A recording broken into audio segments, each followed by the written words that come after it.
अस्सलाम वालेकुम स्टूडेंट्स। आपने कभी सोचा है कि एक छोटा सा नन्ना सा बीज कैसे एक पूरा बड़ा सा दरख्त बन जाता है? इसका जवाब छुपा है प्लांट टिश्यूज के अंदर। आज हम क्लास 9 बायोलॉजी के चैप्टर 4 से यही अमेजिंग टॉपिक यानी प्लांट टिश्यूज एक्सप्लोर करने वाले हैं। तो चलिए शुरू करते हैं। ओके, तो ये रहा आज का हमारा गेम प्लान। हम बिल्कुल बेसिक से शुरू करेंगे कि प्लांट टिश्यूज आखिर हैं क्या। फिर हम प्लांट के ग्रोथ इंजन्स यानी मेरिस्टेमेटिक टिश्यूज को समझेंगे। उसके बाद हम उनके स्पेशलाइज्ड कजन्स परमानेंट टिश्यूज की बात करेंगे, जिसमें आते हैं सिंपल टिश्यूज और प्लांट के ट्रांसपोर्ट सुपरहाईवेज यानी complex tissues. Ready? Let's dive in. तो सबसे पहले ये प्लांट टिश्यूज हैं क्या? देखिए, बिल्कुल जैसे हमारी बॉडी में अलग अलग पार्ट्स होते हैं अलग अलग काम के लिए, सेम चीज़ प्लांट्स के साथ है। प्लांट टिश्यूज बेसिकली सेल्स की टीम्स हैं जो मिलकर काम करती हैं। कुछ टिश्यूज फोटोसिंथेसिस से खाना बनाते हैं, कुछ पानी ट्रांसपोर्ट करते हैं और कुछ प्लांट को सपोर्ट देकर सीधा खड़ा रखते हैं। हर टिश्यू का एक खास रोल है जो प्लांट को जिंदा रहने और ग्रो करने में मदद करता है। इसको और भी सिंपल करते हैं। आखिर ये टिश्यू लव्स का मतलब क्या है? सिंपल सी बात है, ये सेल्स का एक ग्रुप है, एक टीम है जो मिलकर एक जैसा काम करती है। ये बायोलॉजी का एक बहुत ही फंडामेंटल कॉन्सेप्ट है और ये सिर्फ प्लांट्स नहीं, एनिमल्स पर भी अप्लाई होता है। ओके, सो प्लांट टिश्यूज को हम दो बड़ी कैटेगरीज में डिवाइड करते हैं। एक तरफ है मेरिस्टेमेटिक टिश्यूज। ये यंग एनर्जेटिक सेल्स हैं जो लगातार डिवाइड होकर प्लांट की ग्रोथ का फ्यूल बनते हैं। और दूसरी तरफ है परमानेंट टिश्यूज। ये मैच्योर हो चुके हैं, इन्होंने डिवाइड करना बंद कर दिया है और अब ये स्पेसिफिक स्पेशल जॉब्स परफॉर्म कर रहे हैं। तो एक है ग्रोथ के लिए, दूसरा है फंक्शन के लिए। तो आइए पहले मेरिस्टेमेटिक टिश्यूज की बात करते हैं। इनको आप प्लांट के ग्रोथ इंजन समझ लें। ये वो पावर हाउस हैं जिनकी वजह से एक छोटा सा पौधा एक विशाल दरख्त बनने का सफर तय करता है। सारी ग्रोथ यहीं से शुरू होती है। तो इन ग्रोथ इंजन सेल्स में ऐसी क्या खास बात है? देखिए, इनका पूरा स्ट्रक्चर ही ऐसे डिज़ाइन किया गया है कि ये तेज़ी से डिवाइड कर सकें। इनकी सेल वॉल्स पतली होती हैं ताकि आसानी से स्प्लिट हो सकें। इनका न्यूक्लियस बड़ा होता है जो सारी एक्टिविटी को कंट्रोल करता है। वैक्यूल्स छोटे होते हैं ताकि ज़्यादा जगह ना लें और इन सेल्स के बीच में कोई गैप नहीं होता। ये बिल्कुल टाइटली पैक्ड होते हैं फॉर मैक्सिमम एफिशिएंसी। अच्छा, अब ग्रोथ दो डायरेक्शंस में होती है। एक है एपिकल मेरिस्टेम। ये प्लांट के बिल्कुल टिप्स पर होता है, रूट्स की भी और शूट्स की भी। इसका काम है प्लांट की लंबाई बढ़ाना, ऊपर सूरज की तरफ और नीचे जमीन में। इसको हम कहते हैं प्राइमरी ग्रोथ। फिर आता है लैटरल मेरिस्टेम। ये प्लांट की साइड्स पर होता है और उसकी मोटाई यानी गर्थ को बढ़ाता है, उसे मजबूत बनाता है। इसे कहते हैं सेकेंडरी ग्रोथ। तो सिंपल है, एपिकल मतलब हाइट और लैटरल मतलब विड्थ। तो सवाल यह है कि जब मेरिस्टेमेटिक सेल्स डिवाइड करना बंद कर देते हैं तब उनका क्या होता है? तब वो मैच्योर होकर परमानेंट टिश्यूज बन जाते हैं। अब इनका काम ग्रो करना नहीं बल्कि स्पेसिफिक टास्क्स परफॉर्म करना है। इनको आप प्लांट की स्पेशलाइज्ड वर्कफोर्स कह सकते हैं। और हाँ, ये बात याद रखना बहुत जरूरी है, परमानेंट टिश्यूज कोई बिल्कुल नए किस्म के सेल्स नहीं हैं। ये दरअसल वही मेरिस्टेमेटिक सेल्स हैं जिन्होंने अपना डिवीजन का फेज पूरा कर लिया है और अब वो ट्रांसफॉर्म होकर एक परमानेंट स्पेशल रोल अपनाने के लिए तैयार हैं।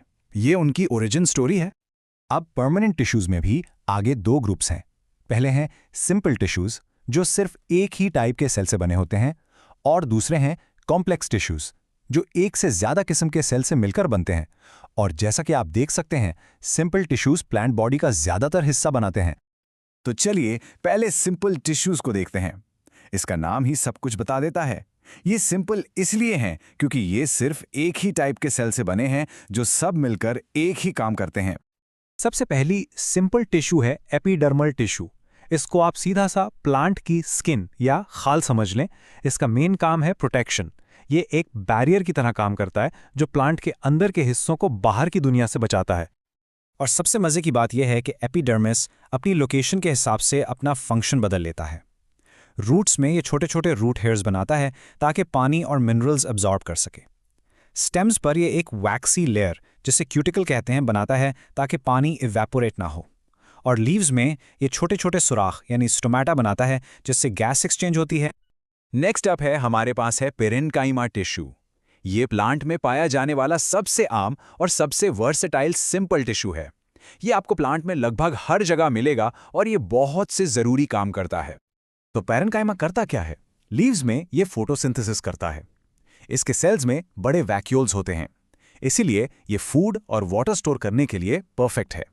और एक अमेजिंग फैक्ट सुनिए, अगर प्लांट को चोट लग जाए तो ये सेल्स वापस डिवाइड करने की सलाहियत हासिल करके जख्म भरने में मदद कर सकते हैं। फिर आता है कोलेनकाइमा टिश्यू। इसका काम भी सपोर्ट देना है, लेकिन ये फ्लेक्सिबल सपोर्ट है। इसको आप हमारे कान की नरम हड्डी जैसा समझ लें।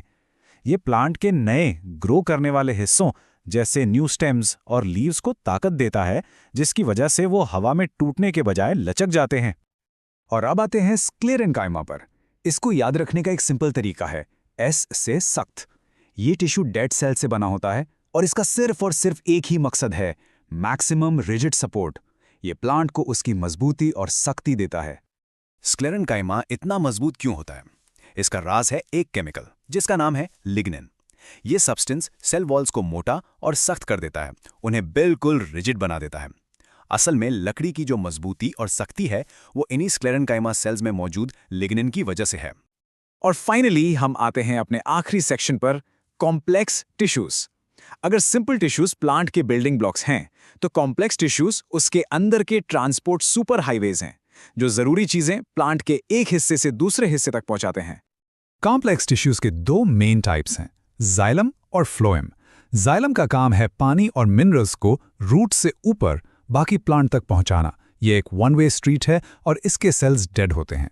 दूसरी जानिब फ्लोएम है, जो लीव्स में बनने वाले खाने को प्लांट के बाकी सब हिस्सों तक पहुंचाता है। ये एक टू वे सिस्टम है और इसके सेल्स जिंदा होते हैं।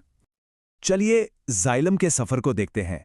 पानी रूट्स में एंटर होता है, वहां से ये डेड सेल से बनी लंबी पाइप्स यानी वेसल्स और ड्रेकीड के जरिए ऊपर का सफर शुरू करता है और आखिर में ये स्टेम और लीव्स तक पहुंच जाता है। बिल्कुल एक स्ट्रॉ की तरह काम करता है। और अब फ्लोएम का सफर सब कुछ लीव्स में शुरू होता है, जहां फोटोसिंथेसिस से खाना बनता है। वहां से जिंदा सीव ट्यूब सेल्स इस खाने को प्लांट के हर उस हिस्से तक पहुंचाते हैं जिसे एनर्जी की जरूरत है, चाहे वो ग्रो करती हुई टिप्स हों, फल हों या स्टोरेज के लिए रूट्स हों।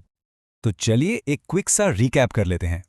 प्लांट टिश्यूज या तो मेरिस्टेमेटिक होते हैं यानी ग्रोथ के लिए, या परमानेंट यानी स्पेशल काम के लिए।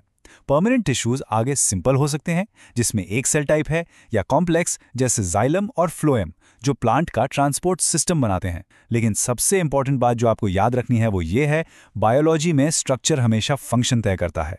एक सेल जिस तरह से बना होता है वो उसके काम के लिए बिल्कुल परफेक्ट होता है। और मैं आपको एक आखिरी सवाल के साथ छोड़कर जा रहा हूं। हमने सीखा कि जाइलम के सेल्स डेड होते हैं, लेकिन वो प्लांट की जिंदगी के लिए इंतहाई जरूरी हैं। तो आप ऐसी और कौन सी नॉन लिविंग चीजों के बारे में सोच सकते हैं जो एक प्लांट के जिंदा रहने के लिए जरूरी हैं? इस पर जरूर सोचिएगा। मेरे साथ जुड़ने का शुक्रिया। आपसे मिलता हूं अगले एक्सप्लेनर में।